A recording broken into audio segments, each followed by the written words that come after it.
Ang Pilipinas ngayon! Narito na ang pinakamainit na mga balita na nakalap sa bawat sulok ng bansa. Ihahatid sa bawat Pilipino saan man kayo sa mundo. Ang Pilipinas ngayon! Pakinggan ang bawat kaganapan sa bawat lalawigan. Ito ang Pilipinas ngayon!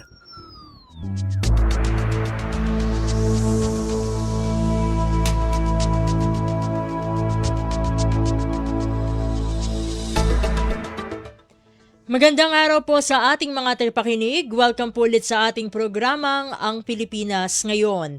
Ito po ang inyong lingkod, Steph Vicente. Samahan niyo po ako sa kabuuan ng ating palatuntunan. Tulad ng dati, mapakinggan po ang ulat ng ating mga kapatid na himpilan sa probinsya, ang ating mga segmentong balitang negosyo at kalakalan at balitang esports, maging ang ilan sa mga pangunahing balita mula naman dito sa ating bansa. Yan po sa kabuuan ng ating palatuntunan, ang Pilipinas Ngayon.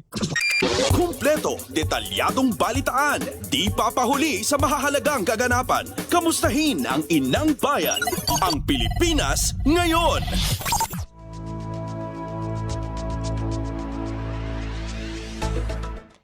Sa mahalagang balita, proud na proud si Pangulong Ferdinand R. Marcos Jr. nang magpaabot ng pagbati sa Filipino tennis sensation na si Alex Ayala para sa pagkapanalo nito sa third round ng 2026 Wimbledon Championships. Sa media interview sa Vancouver, Canada, inilarawan ni Pangulong Marcos si Ayala bilang world-class at terrific na nagsisilbing aniyang inspirasyon sa mga kabataang Pilipino. Sabi ng Pangulo, noong unang beses pa lamang manalo si Ayala, alam na niya na marami pa itong tagumpay na masusungkit. Bilin ng Pangulo sa atleta, ipagpatuloy ang pagpapamalas ng kanyang galing, lalo't ang mga Pilipino patuloy na nakasuporta sa kanya.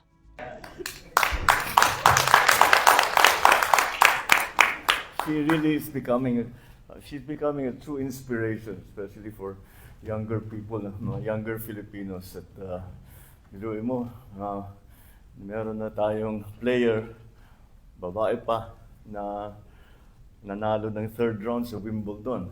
It does not get, it's not, the tennis does not operate at a higher level than Wimbledon. So she's really world-class na talaga. She's terrific. If you remember, when she first started winning, sabi ko nag-umpisa pa lang, she's just getting started. Well, you can see, turns out I was right. She's just getting started. Marami pang ibubuga yung bata natin. Yes, really, it's good news. I caught the last set kanina umaga, and it was a great result. Great result. Congratulations, Alex. Keep it up. We're all here. The whole Filipino nation is cheering you on. At we know that you are fighting or making proud and bringing luster and honor to the Philippines. Keep going, keep going, keep going. We are behind you. All right. Let me first... Pangulong Ferdinand R. Marcos Jr. Pasada ng mga balita mula sa Pilipinas para sa mga Pilipino saan man sa mundo. Ang Pilipinas ngayon!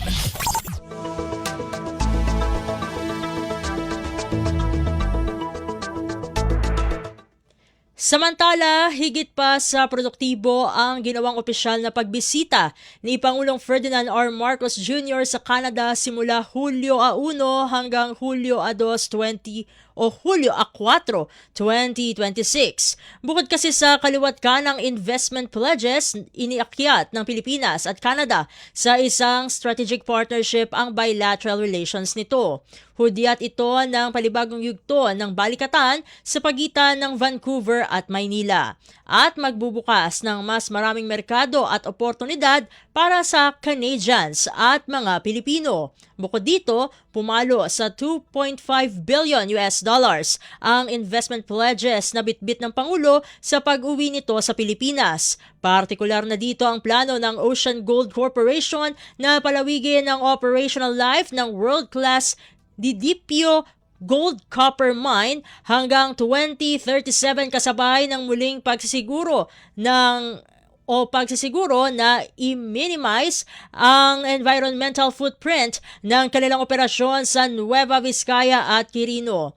Ang B2 Gold Corporation, na siya ring Canadian mining company, at Philminera Resources Corporation nagpahayag ng commitment kay Pangulong Marcos para sa paggastos ng $14 million para sa expansion ng solar power plant ng Masbate Gold Project at exploration programs.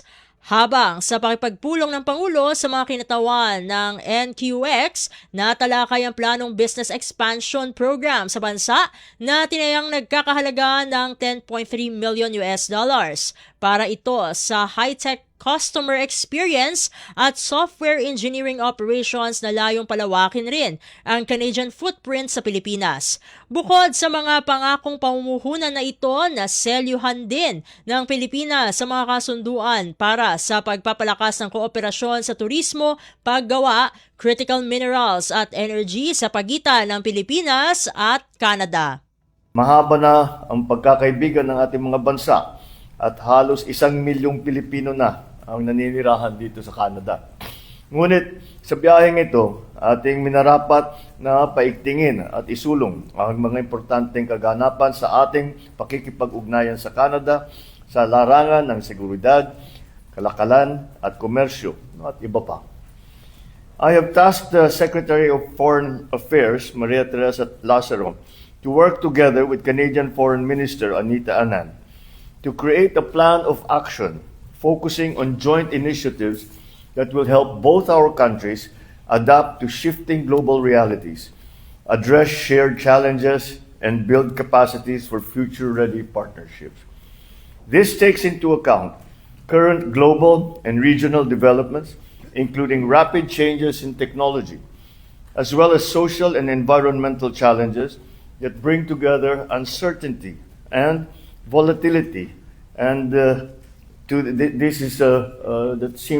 that will have an impact on the future of our two nations. Prime Minister Carney and I agreed on the strategic importance of the Indo-Pacific and the need for Canada's sustained engagement with the region. In support of Philippine interests and in line with our strategic location in the Indo-Pacific, we agreed to build on our shared regional priorities as we move forward. Si Pangulong Ferdinand R. Marcos Jr. Kumpleto, detalyadong balitaan, di papahuli sa mahahalagang kaganapan. Kamustahin ang inang bayan, ang Pilipinas ngayon. Sa iba pang mga balita, napakahalagang usapin para sa Pilipinas ang naipanalo nitong 2016 Arbitral Award kontra sa claim ng China sa South China Sea o SCS. Katunayan, ayon kay Pangulong Ferdinand R. Marcos Jr., nangangamba siya kung mananatili ba ang kasalukuyang tindig ng Pilipinas sa pagsusulong ng Arbitral Award na ito sa oras na matapos na ang kanyang administrasyon, lalo't maituturing ito na halos existential issue na para sa bansa.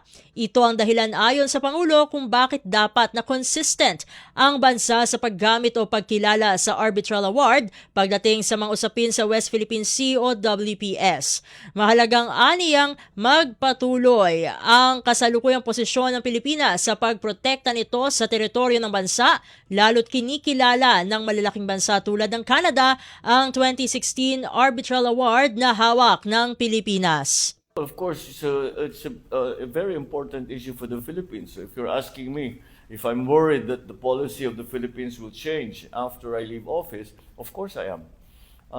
Because it's almost, not quite, but it's almost an existential issue for us.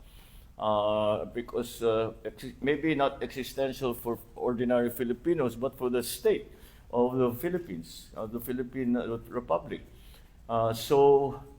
We really have to be consistent in that. And I think the rightness in our positioning, in terms of the way we position the Philippines in our foreign policy vis-a-vis the arbitral award, is validated by countries like Canada who support it and see it as simply a enforcement of international law and the defense of our territorial integrity and the exercise of our sovereign rights within our sovereign territory. So it is a very enormous. There are no issues before any president that are greater than that.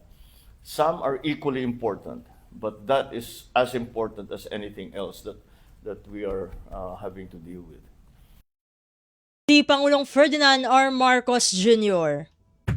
Pasada ng mga balita mula sa Pilipinas para sa mga Pilipino saan man sa mundo. Ang Pilipinas ngayon. Samantala, nakakadagdag pa sa tensyon sa pagitan ng China at Pilipinas ang ginawa nitong pagdeklara kay Defense Secretary Gibo Teodoro bilang persona non grata. Paliwanag ni Pangulong Ferdinand R. Marcos Jr. sa halip kasi na umuusad pasulong ang pag-uusap ng Beijing at Maynila sa mga issue sa West Philippine Sea o WPS ang nangyayari na babawasan pang limitado ng komunikasyon ng dalawang bansa.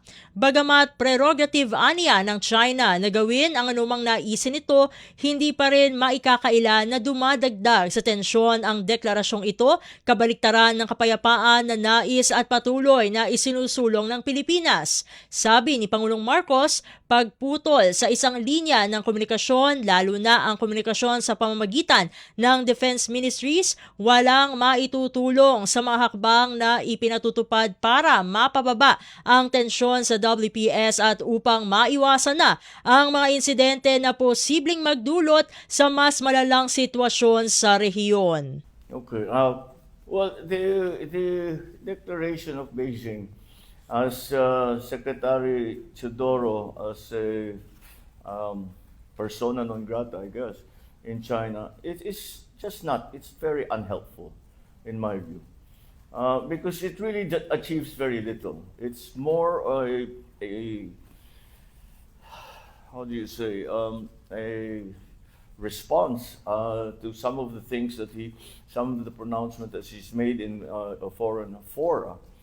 But it does not move the discussion between the Philippines and China regarding the conflicts that we have, the territorial conflicts that we have. It does not move that process forward in any way. It does not make it easier. It does not lessen the risk of a mistake that will, or some kind of skirmish that could grow into something more, or even in moving forward trying to resolve this issue. So it's just not helpful. And I guess, of course, it's China's prerogative to do whatever it is they please. But in the larger scheme of things, in my view, it raises the level of tension rather than lessens it, which is always what we want. And that's why we continue to have open lines of communications with Beijing, and we continue to look for as many lines of communications that we can have, both in government to government, on the commercial level, on the purely personal level. Everything is that we can is being explored, and cutting off another line of communication, which is through our defense ministries. I do not see how it will help that process that we trying to achieve to manage the tensions in the West Philippine Sea, to lessen the likelihood of something happening that will be a trigger for something worse. So it is, again, as I said, it's China's prerogative, but I really feel that it was unhelpful. On our relations with the United States, well, those really have not changed status since I came into office. We just keep growing stronger together. We keep supporting each other, and we have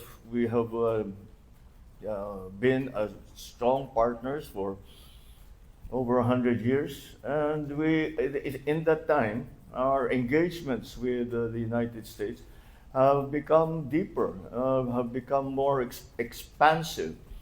And now, with the new sectors that are being created by the new technologies, we have new areas even to explore. So, patuloy lang. It is as strong and it is as active as it has ever been, if not more so than before. Thank you, Mr. President. Ferdinand R. Marcos Jr. Kumpleto, detalyadong balitaan, di papahuli sa mahahalagang kaganapan. Kamustahin ang inang bayan, ang Pilipinas ngayon. Sa iba pang balita, mag-iisang taon na mula nang buksan ng administrasyon ang investigasyon sa mga irregularidad sa flood control projects, ngunit tila hindi pa rin lahat ng responsable sa katiwaliang ito ay nakakaramdam ng hiya sa mga Pilipino. Ang iba, ayon kay Pangulong Ferdinand R. Marcos Jr., pakiramdam pa na natural lamang na mayroon silang natatanggap ng kickback mula sa pondo ng publiko na ginagasto sa mga proyekto. Sa panayam sa Vancouver, Canada, sinabi ng Pangulo na ang pinakamahirap baguhin sa usapin nito ay ang kultura sa loob mismo ng pamahalaan, kung saan ang ilan entitled at naniniwalang karapatan nila na makatanggap ng bahagi ng project fund. Binigyang diin ni Pangulong Marcos na hindi pa tapos ang pamahalaan sa paghabol sa mga ito. Mangangailangan aniya ito ng pagbabago sa attitude ng mga public servant para sa ganap na pagpapatakbo sa pamahalaan, dahil hindi sapat ang structural reform sa paglaban sa sistema ng korupsyon sa gobyerno. Well, I cannot say that we have done enough because we're not done yet. Unfortunately, the more we look, the more we find. And it's going already back beyond my administration, beyond my term. If you remember, I think it was in 2018,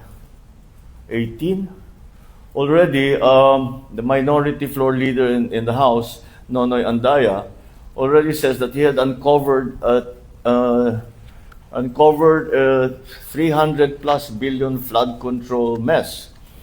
And so when we look at what happened last year or the year before, then we can see that the pattern extends beyond 2022, back beyond 2022, and back to about that time, 2017, 2018. And at the time, President Duterte, acknowledged that there were great problems in terms of the flood control projects. Pero wala namang nangyari. Having acknowledged it, he did not find accountability in anybody. So I guess that was left up to me to do. And so we are still doing it. We're still working on it. As I said, the more we look, the more we investigate, the more we find. This is I mean, you're all experienced journalists. You know this is a deep-seated system of corruption that requires not only structural changes in the way government is run, in the way the budget is written, but also a change in attitude. Kasi ang sinabi ko, mahiya naman kayo. Pag tinanong mo sa akin, nahiya ba sila? Yung iba, hindi. Akala nila, karapatan nila yung gagawin na ganun eh. Wala kami ginagawang mali. Ganyan talaga patakbo rito. And that's the hardest part to change. That's the hardest part to change. The culture of within government, where to take they put all kinds of nice words, rebate, kickback yan. Wala nang ibang sa tunay na salita, kickback yan. Okay daw yun. Para sa iba, okay sa kanila yun. At saka karapatan nila bilang whatever. Meron silang share doon sa ginagastos ng pera ng gobyerno. One follow-up, please. Yeah. What do you plan to do moving forward, Mr. President, now that corruption has become the favorite talking point among your critics? and those who are calling for your ouster. My answer? Ouster. My ouster? Yes.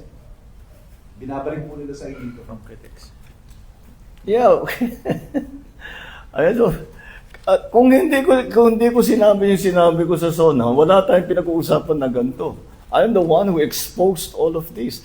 And I'm the only one that has started to do anything about this. Bakit? Ang mga nakaramba na Pangulo, may nakita pa kayong ginawang ganon? Meron ba silang kinulong? Meron ba silang finish na account? Meron ba silang mga investigation na ginawa? Wala. Sa akin lang. Tapos sasabihin, ako daw ang may kagagawan. Kung talagang racket ko yun, ba't ko sisirain yung racket ko? Di ba? That makes absolutely no sense. So, Kasi selective justice. I'm sorry? Selective justice. What about selective justice? Pinipili lang daw yung mga kinakasuhan, yung mga iniimbestigahan. No, from the time that we formed the independent commission, sinabi ko, we'll just follow the evidence. And we'll continue to do that. Si Pangulong Ferdinand R. Marcos Jr. Pasada ng mga balita mula sa Pilipinas para sa mga Pilipino saan man sa mundo. Ang Pilipinas ngayon. Sa iba pang mga ulat, hindi kailanman magpapadala sa pressure mula kanino man ang Marcos administration sa pagpapatuloy ng laban nitong papanagutin ang mga nagkasala sa batas at sa taong bayan. Pahayag ito ni Communications Undersecretary at Palas Press Officer Attorney Claire Castro kasunod ng pagsasampa ng kasong plunder kay Senador Rodante Marcoleta bunsod ng mahigit 75 milyong pisong undeclared campaign contributions na natanggap nito upang pondohan ang kanyang kandidatura sa pagka-senador noong 2025. Sa press briefing sa Vancouver, sinabi ni Yusek Castro na naniniwala ang pamahalaan na hindi naman dahil kay Marcoleta ang ginagawang kilos protesta ng mga miyembro ng Iglesia ni Cristo o INC nitong mga nakaraang araw. Gayunpaman, binigyan din ito na ang mga korte ng Pilipinas at ang mismong administrasyon ni Pangulong Marcos hindi kailanman magpapasindak sa kahit anumang grupo. Samantala, sinabi ni Yusek Castro na pagkakataon na ito para kay Senador Marcoleta na maipagtanggol ang kanyang sarili at malinis ang kanyang pangalan. Kumpleto, detalyadong balitaan, di papahuli sa mahahalagang kaganapan. Kamustahin ang inang bayan, ang Pilipinas ngayon. Samantala, sanay sa protesta ang bawat lider ng bansa. Ito ang dahilan kung bakit hindi na ikinagulat pa ni Pangulong Ferdinand R. Marcos Jr. ang naganap na pagtitipon sa Vancouver sa gitna ng kanyang official visit sa Canada. Ang tanong na lamang ayon kay Communications Undersecretary at Palas Press Officer Attorney Claire Castro, mayroon bang basehan ang isinisigaw ng mga nagpoprotesta? Ayon sa opisyal, dapat na minamahal ng bawat Pilipino ang Pilipinas at hindi dapat sinisira ang bansa sa pamagitan ng pagsigaw ng mga wala namang ebidensya.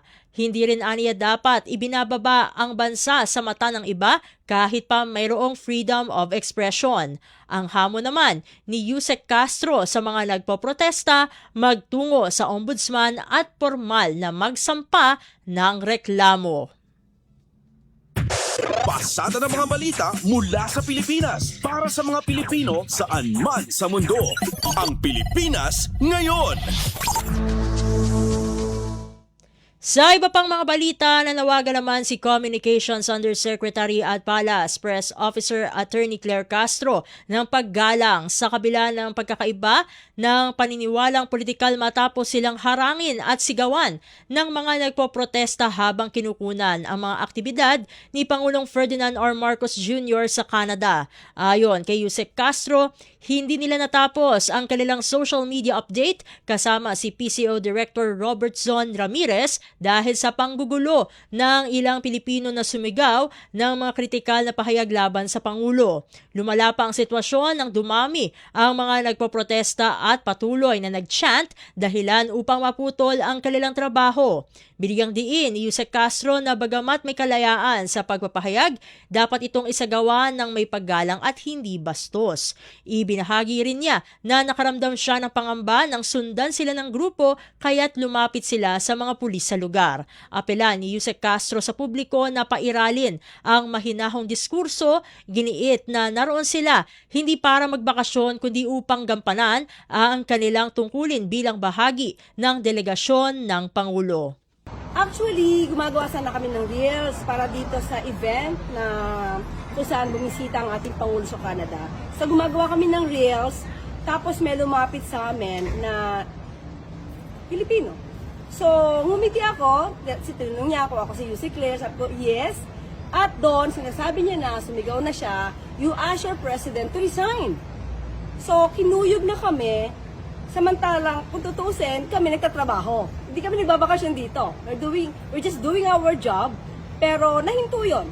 Hindi na kami nakapagtapos ng aming pag-shoot ng reels dahil nga may mga Pilipino ganito yung ugali.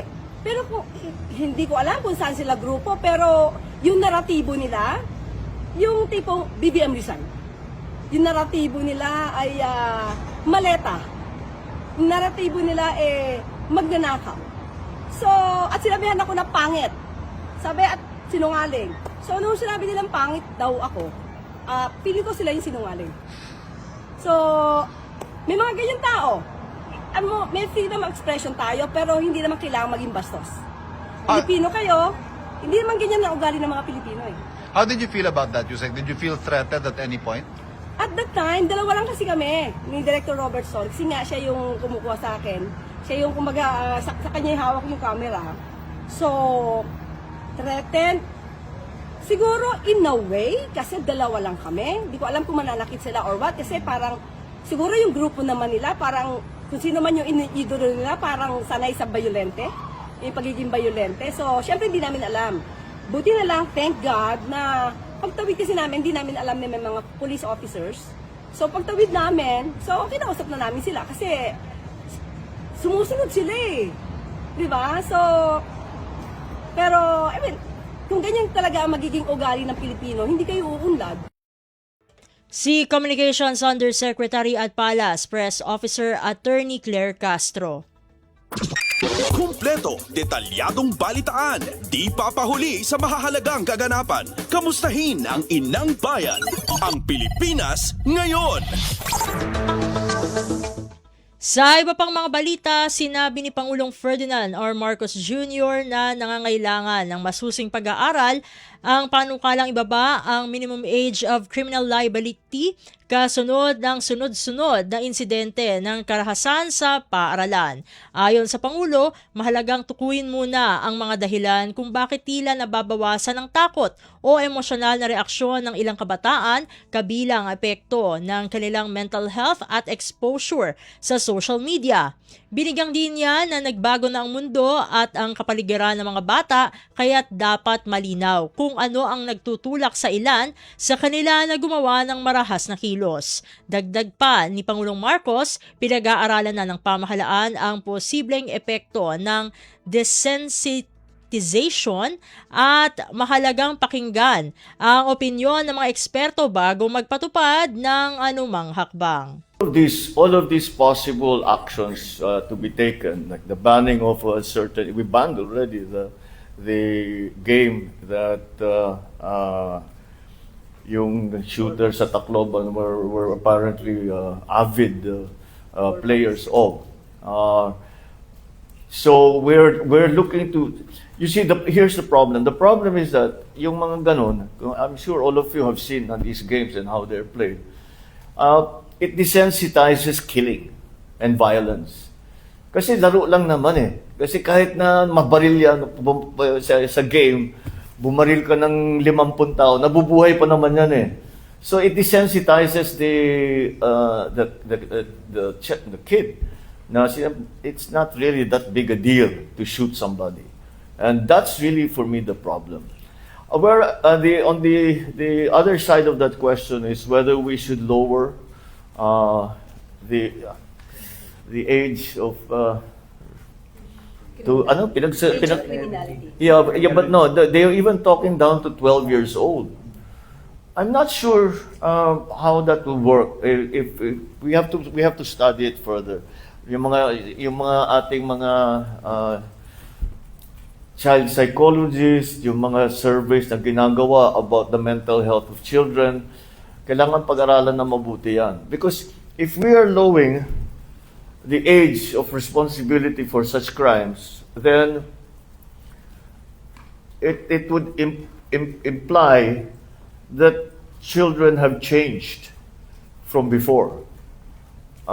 So whereas if they are under 18, under 16, nagbago ba ang pag-iisip ng mga bata? I'm not saying that that's not the case. It's possible. Nag-iba mundo eh.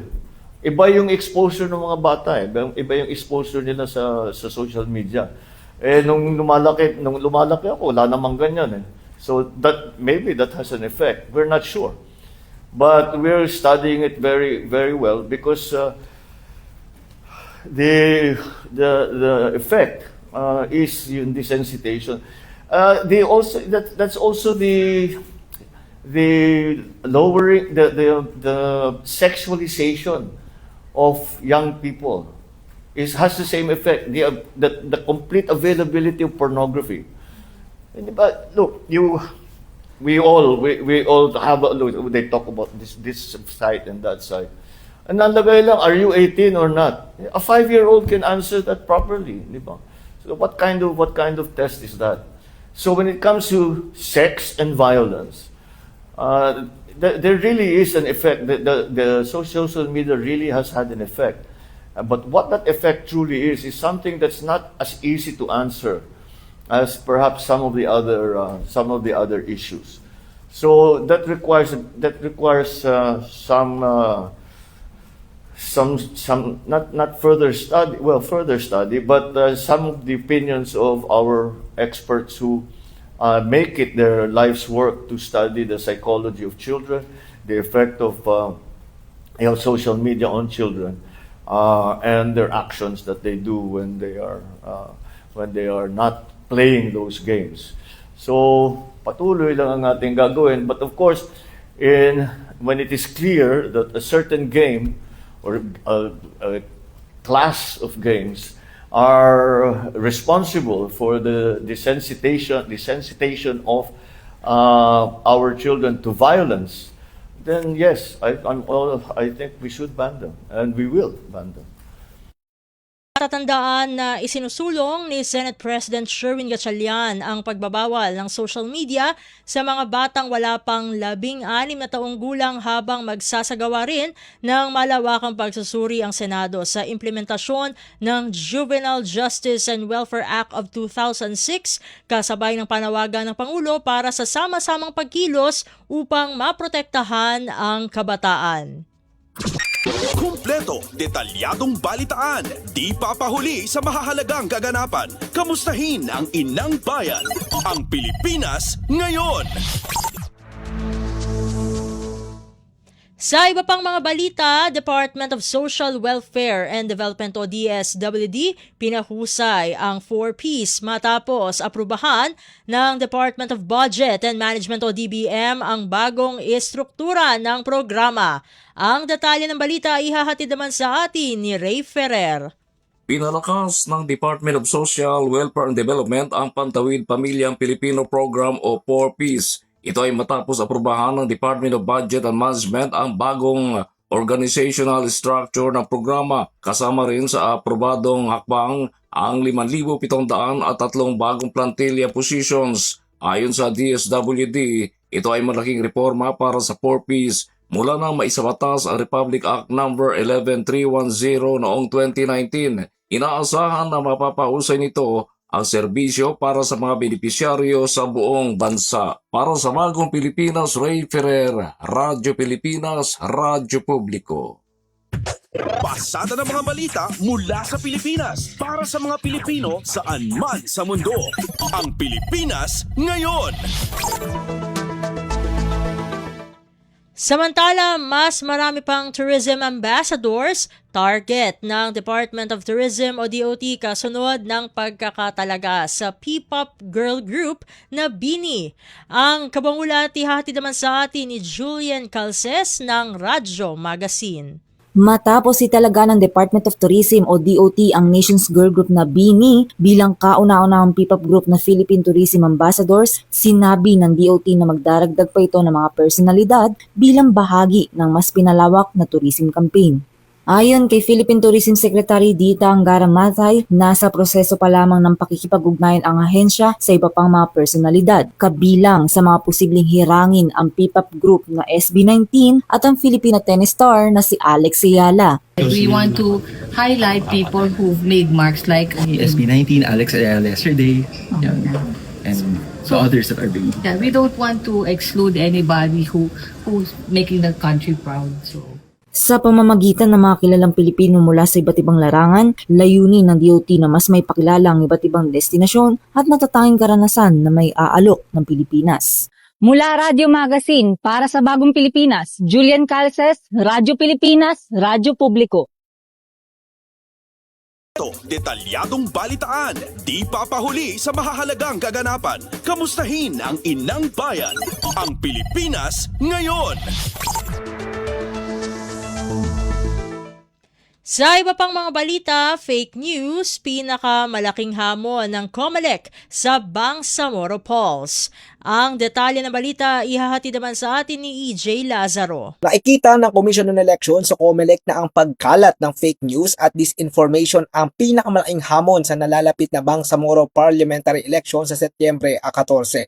Sa media orientation on the Bangsamoro Peace Process, Bangsamoro Electoral Code at Media Safety sa Pasig City, sinabi ni COMELEC spokesperson Director John Rex Laudianco na patuloy na lumalaban ang komisyon laban sa maling impormasyon tungkol sa proseso ng halalan.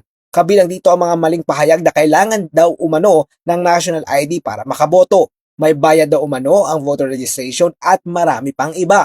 Ayon sa COMELEC, mayroon na ring mga kasong isinampal laban sa mga nagpapakalat ng maling impormasyon. Dagdag ni Laudianco, habang lalo pang pinatitibay ng komisyon ang automated election system, lumilipat naman ang tangkang manipulasyon sa pagpapakalat ng disinformation sa social media, kaya naman patuloy nitong pinalalakas ang pakikipagtulungan sa mga ahensya ng gobyerno at mga social media platform tulad ng Meta at TikTok upang mapabilis ang pagpapatanggal ng mapaninlang na content at mapanatili ang digital evidence laban sa mga nagpapakalat ng mali at malisyosong impormasyon upang mapangalagaan ang integridad ng halalan. Ito talaga sila.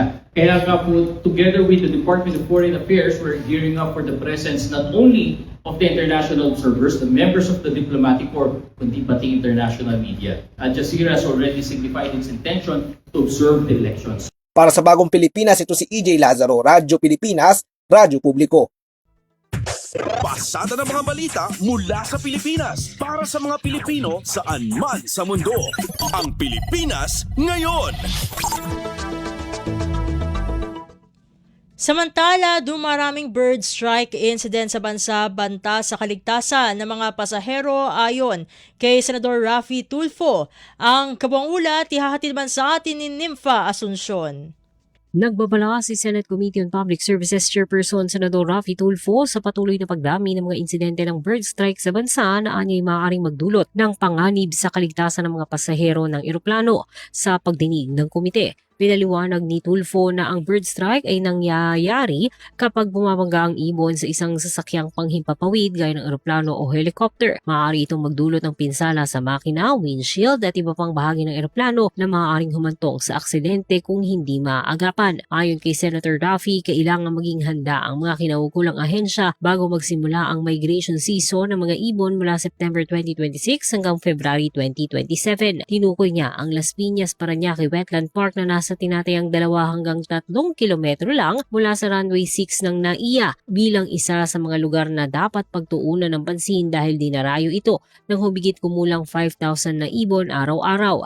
Batay sa datos na tinalakay sa pagdinig, umabot sa 953 ang naitalang bird strike incident sa bansa noong 2025. Samantalang nasa 250 incident naman ang naitala sa unang kalahati pa lang ng 2026. Nanawagan din si Tulfo sa DILG na higpitan ang pagbabantay at ipagbawal ang pigeon racing malapit sa mga paliparan dahil maaari itong makadagdag sa panganib ng bird strike. Sinabi naman ni DILG Representative Attorney Noel Sala na maglalabas ang ahensya ng memorandum circular na mag-uutos sa mga lokal na pamahalaan na magpatupad ng hakbang para maiwasan ang mga insidente ng bird strike. Mula Senado, para sa Bagong Pilipinas, Nimfa Asuncion, Radyo Pilipinas, Radyo Publiko.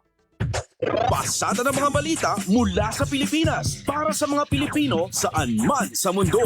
Ang Pilipinas ngayon. At iyan ang mga maiinit na balita para sa araw na ito. Samantala, didiretso na tayo sa mga ulat mula sa mga kapatid na himpilan sa probinsya para sa bugso ng ating regional news. This is a public service announcement. Discipline is the key. Umiwas sa aksidente sa daan. Ang pagmamaneho ay may kaakibat na responsibilidad, hindi basta mapaandar lang ang sasakyan. Kilatisin ang sarili, ang kahandaan sa manibela, siguruhing inyong konsentrasyon ay hindi magagambala. Importante rin na ating laging isipin, init ng ulo ay huwag pairalin, bagkus kaligtasan ng lahat ang siyang dapat unahin. Isang mahalagang paalala mula sa Presidential Broadcast Service at Radyo Pilipinas, Radyo Publiko, 738. This is a public service announcement. Public service announcement from PBS, Presidential Broadcast Service at Radyo Pilipinas, Radyo Publiko, 738. Balita mula sa lalawigan sa bawat rehiyon ng ating bayan. Dito sa Ang Pilipinas Ngayon. Nagbabalik na po ang ating programang Ang Pilipinas Ngayon at narito ng bugso ng ating mga regional news. Dumako muna tayo sa rehiyon ng Luzon. Mahigit 600 Ilagenyo sa lalawigan ng Isabela na kikinabang ngayon sa Project Lawa at Binhi ng Department of Social Welfare and Development o DSWD. Ang kabangulat ihatid sa atin ni Dina Villacampa sa Tugigaraw. Tatiyempo nga madumuduma itiyempo, pakarelan sa ngaw na residente na Ilagan City ta Isabela, i-Project Lawa at Binhi na DSWD. Matudwad dalago nga na, tap teknolohiya na kuna si may rayo ta kalamidad, ipatulay da, maganwa ta pwede paga nga patulayan, mapagad da pagad gafut ta cash for training or work na ahensya. Kaguragan na lagu, naalawa nga na mataro sa 600 na benepisyaryo isahod da, ta pinatrabaho da Project Lawa at Binhi, no sitaw, nakaalawa da 9,600 nga pagata patrabaho da. I-LGU Ilagan, nakadabes dalana na badyu, baha antretikag, ready da kanu nga makipartner ta ahensya ira na gobyerno ta peno mofunan i-residente da. Yaton isuporta entre kooperasyon data na duruma ira na ahensya na gobyerno, ta peno may patumpal ira i-programa nga makaufun ta peno mapakasta ipatuloyan na residente da ira, gita na laman yaw nga Project Lawa at Binhi na DSWD. Yato ni balita nagafuta syudad na itong gagaraw yaw sa di na to Villacampa, Radyo Pilipinas, World Service. Balita mula sa lalawigan sa bawat rehiyon ng ating bayan. Dito sa Ang Pilipinas Ngayon.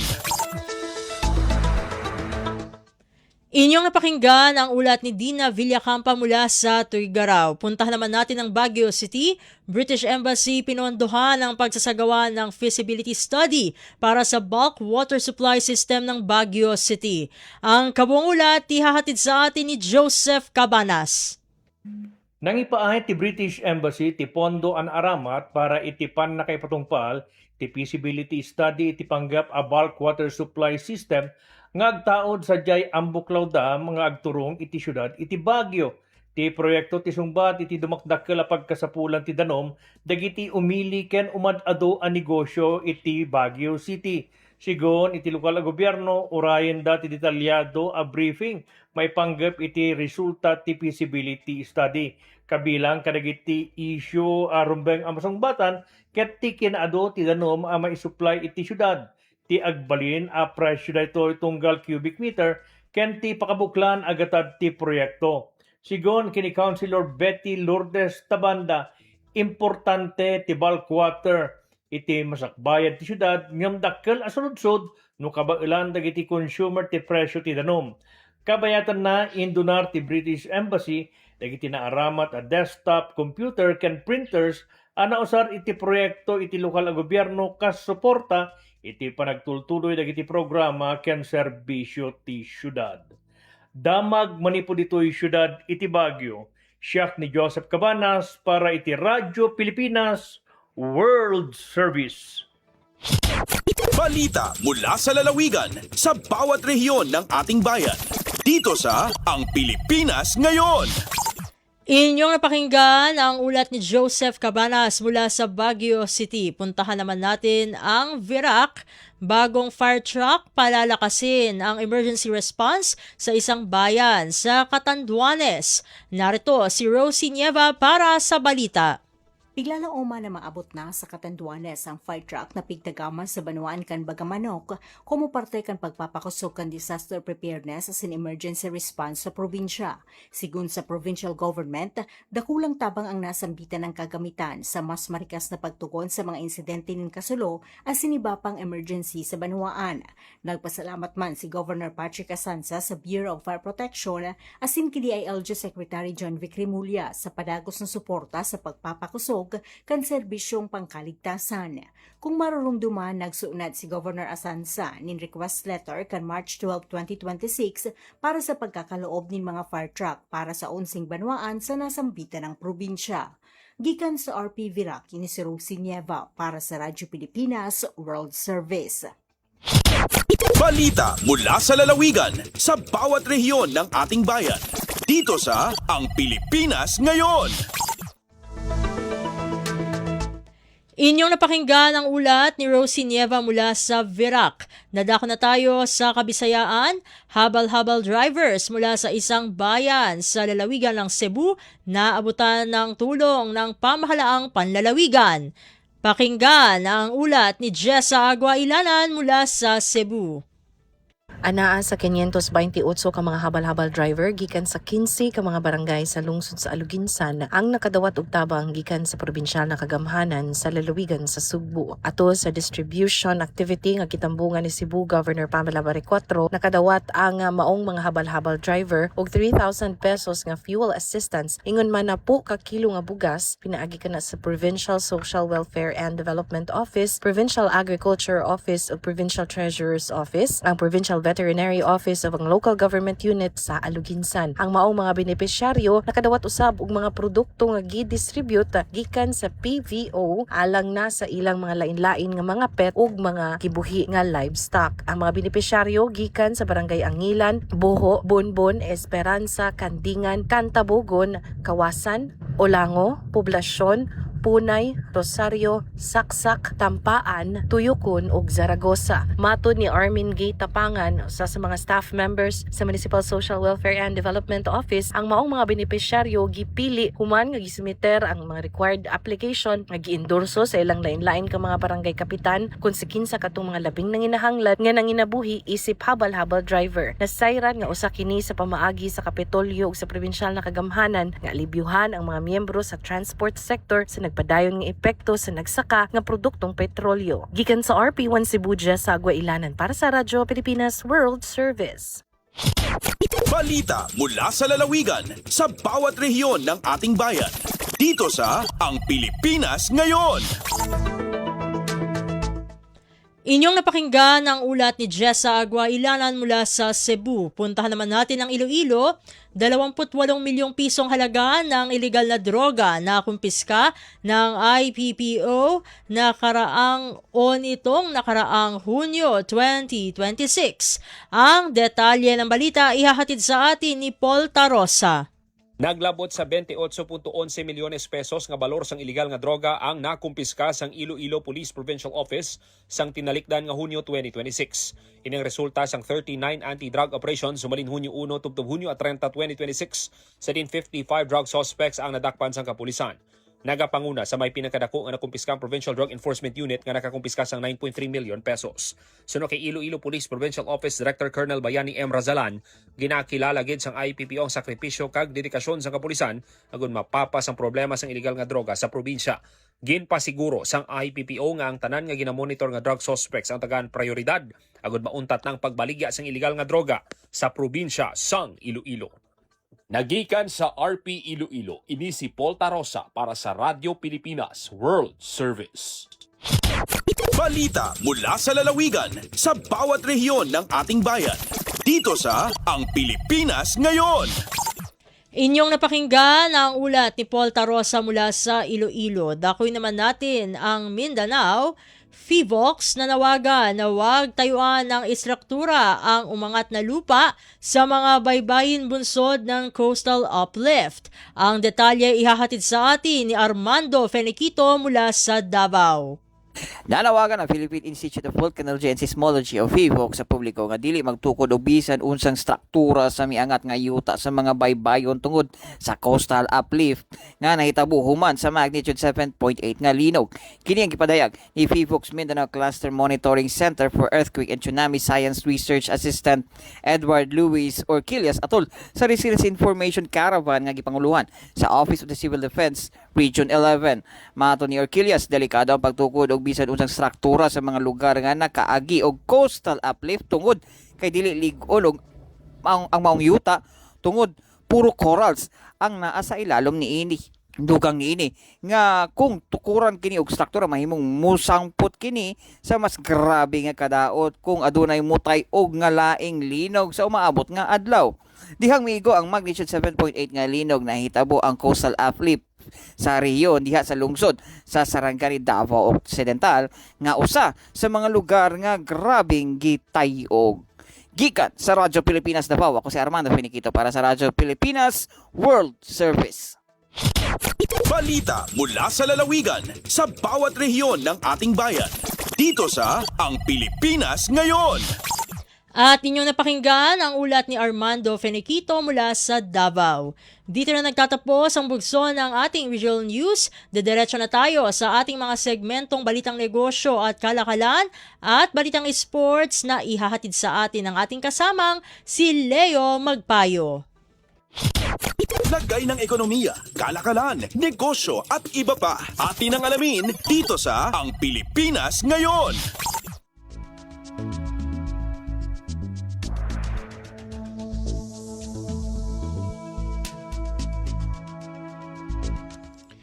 At narito na po ang balitang negosyo at kalakalan.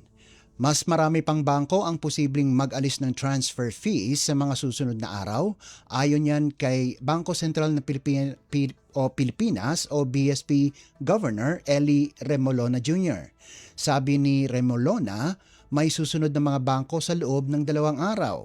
Ito'y kasunod ng anunsyo ng Bank of the Philippine Islands o BPI at Rizal Commercial Banking Corporation o RCBC na libreng bank-to-bank at e-wallet transfers kapag ginawa sa kanilang app. May limitadong free transfers din ang Land Bank bawat araw.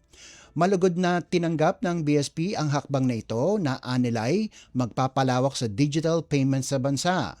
Hindi pa niya tinutukoy kung aling mga bangko ang susunod pero inaasahan niyang mas marami pang magtatanggal o magbabawas ng fees.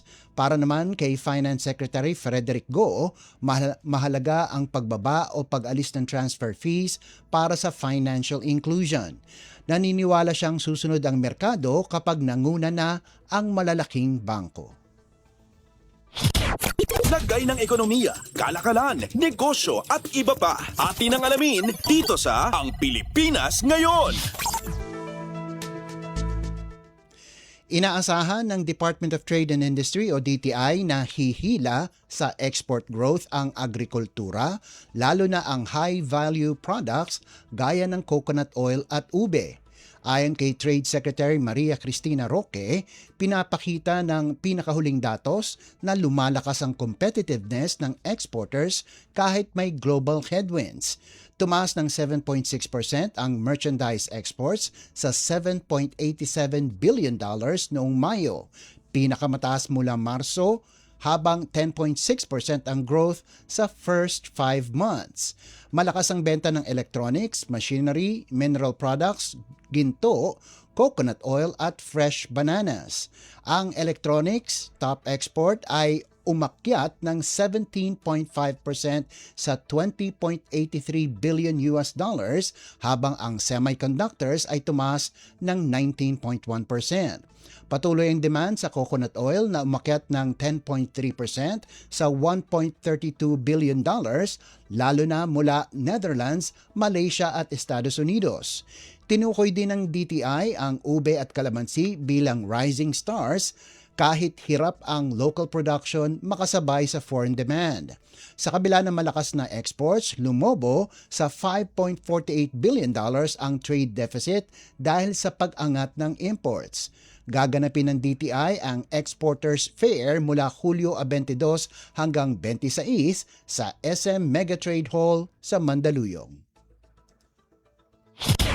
Lagay ng ekonomiya, kalakalan, negosyo at iba pa. Atin ang alamin dito sa Ang Pilipinas Ngayon. Tataas ang diesel ng mahigit piso kada litro ngayong linggo dahil sa magulong supply mula sa Middle East, ayon yan sa Means of Platts Singapore o MOPS sa full week trading. Tinatayang may dagdag na 1 peso and 15 centavos hanggang 3 pesos and 15 centavos kada litro sa presyo ng diesel habang ang gasolina ay posibleng bumaba ng 1 peso o 70 or 1 peso and 70 centavos o tumaas ng 30 sentimo. Iaanunsyo ng Department of Energy o DOE sa Hulyo 6 ang final adjustments. Dagdag pressure sa merkado ang Russia-Ukraine conflict, lalo na ang banta sa Russian diesel exports. May tsansa ang rollback sa gasolina pero maaring maipit dahil nilimitahan ng China ang fuel exports. Iminumungkahi ng DOE sa Senado ang amendments sa Oil Deregulation Act para makapaghigpit ng price movements tuwing energy emergencies at magkaroon ng temporary power sa downstream oil industry. Sa kasalukuyang batas, hindi pwedeng makialam ang gobyerno sa presyuhan malibang kung may state of national energy emergency sa ilalim ng Executive Order 110. Lagay ng ekonomiya, kalakalan, negosyo at iba pa. Atin ang alamin dito sa Ang Pilipinas Ngayon. At yan po ang ating balitang negosyo at kalakalan. Samantala, susunod naman po ang sports balita. Updates at pinakahuling mga usapin sa mundo ng palakasan. Atin ang pakinggan dito sa Ang Pilipinas Ngayon. Dinispatcha ni Filipina tennis star Alex Ayala ang defending champion at world number 3 na si Iga Swiatek 7-6, 6-2 sa third round ng 2026 Wimbledon Championships nitong Sabado, isang makasaysayang panalo para sa 21 anyos na Pinay. Susunod niyang makakarap sa round of 16 ang Italiana na si Jasmine Paolini. Matindi ang bakbakan sa 84-minute first set kung saan nalusutan ni Ayala ang dalawang pagkakataon ni Swiatek na makuha ang set bago niya sinelyuhan ang tiebreak sa 11-9. Sa second set, umarangkada siya sa 4 na sunod-sunod na games at matapos ang ilang deuce, tinapos ang laban sa 8th game. Ito ang pangalawang panalo ni Ayala kontra Swiatek at pampitong panalo niya laban sa top 10 WTA player. Kung mananalo sa susunod na round, magiging kauna-unahang Pilipino si Ayala na makarating sa Grand Slam singles quarterfinal mula pa noong 1953 French Open ni Felicissimo Ampon. Si Swiatek na may 6 na Grand Slam titles ay nagtala ng 44 na unforced errors at nasayang ang 2 set point tie break. Updates at pinakahuling mga usapin sa mundo ng palakasan. Atin ang pakinggan dito sa Ang Pilipinas Ngayon. Pangungunahan ng Yulob Brothers ang Philippine Men's Gymnastics Team sa 20th Asian Games ayon yan sa Gymnastics o ayon yan kay Gymnastics Association of the Philippines o GAP President Cynthia Carrion Norton. Buong kumpiyansa ang GAP na malakas ang lineup na bubuo sa 5 kataong team. Sina Carlos Yulo, Eldrew Yulo, Miguel Besana, Phil Am, Zachary Nunez at isa pang slot na pinagpipilian pa kung si Troy Nuesca o Ace De Leon. Ayon kay Carion, mahalaga ang presensya ni Carlos, isang 2-time Olympic gold medalist, at ni Eldrew na kamakailan lang ay nagwagi ng Asian Championships bronze para sa tsansang makapasok sa Olympics team qualification. Limitado sa 5 gymnast ang bawat bansa kaya walang reserve kung may ma-injure. Pinuri rin ni Carion ang camaraderie ng men's artistic gymnastics team na anyay malaking tulong sa performance. Gaganapin ang artistic gymnastics event ng Asian Games mula Setyembre 21 hanggang 25 sa Rainbow Hall, Nagoya City General Gymnasium sa Japan. Updates at pinakahuling mga usapin sa mundo ng palakasan. Atin ang pakinggan dito sa Ang Pilipinas Ngayon. At bilang pangwakas sa ating segmentong sports balita, matapos ang mga tour of duty sa Yokohama Bay Course Airs at Shiga Lakes, lilipat na ang veteran guard sa isa sa pinakamalalakas na koponan sa Japan B-League. Bago ang kanyang paglipat, nagtala si Kiefer Ravena ng 11.9 points, 3.3 assists at 1.8 rebounds kada laro para sa Bay Course Airs noong nakarang season. Ayon kay Ravena, handa na siyang tumulong sa title chase ng Kings. Samantala, may bagong team din sa Japan, si Bobby Ray Parks Jr. na sasama sa Ibaraki Robots, ang kanyang ikatlong B-League squad matapos ang Nagoya at Osaka. Updates at pinakahuling mga usapin sa mundo ng palakasan. Atin ang pakinggan dito sa Ang Pilipinas Ngayon.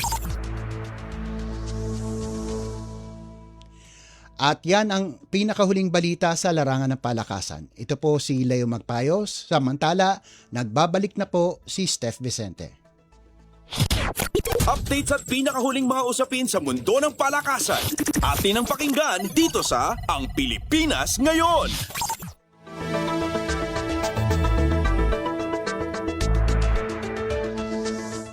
At inyo pong napakinggan ang ating segmentong Balitang Negosyo at Kalakalan at segmentong Balitang Sports na inihatid sa atin ng ating kasamang si Leo Magpayo. Magpapasalamat na tayo sa ating mga nakasama sa studio na si Namilo Jonella, Susan Aison, Hiro Lucero, John Paul Lumuntad at Anthony Pimentel. Maraming salamat po hanggang sa susunod na edisyon ng ating palatuntunang Ang Pilipinas Ngayon. Huwag kalimutang mag-like, mag-follow at mag-subscribe na sa mga social media account, page o channel ng Radyo Pilipinas World Service upang maging laging updated sa mga mahalagang balita. Ito pong muli ang inyong lingkod, Steph Vicente. Mabuhay po tayong mga Pilipino. At yan ang Pilipinas Ngayon. Muling samahan sa parehong oras at alamin ang pinakahuling mga kaganapan at balita saan man kayo naroon. Ang Pilipinas Ngayon.